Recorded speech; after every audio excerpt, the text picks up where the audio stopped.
శ్రీమాత్రే నమః. లలితా సహస్రనామము 50వ శ్లోకము మరియు అర్థము. నిస్తులా నీలచికురా నిరపాయ నిరత్యయా దుర్లభా దుర్గమా దుర్గా దుఃఖహంత్రి సుఖప్రదా. పరాశక్తి అయిన లలితా త్రిపుర సుందరి దేవి అత్యున్నత మరియు విశిష్ట స్వభావం కలది. రెండు సమాన అస్తిత్వాల మధ్య మాత్రమే పోలిక ఉంటుంది. ఆమెకు సాటి ఎవరూ లేరు. అందువలన ఆమెను పోల్చడానికి ఏమీ లేదు. అంతిమ బ్రహ్మంగా అమ్మ విశ్వంలోని అన్ని విషయాలను అధిగమిస్తుంది. బాహ్య సౌందర్యమైన నల్లని వత్తైన కురులతో అమ్మ నీలచికుర అని పిలువబడుతున్నది.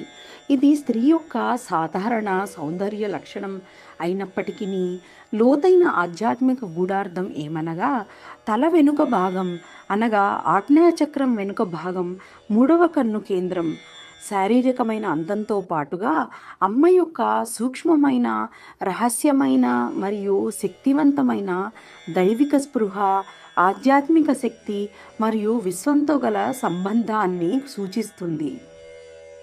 Subscribe for part 2.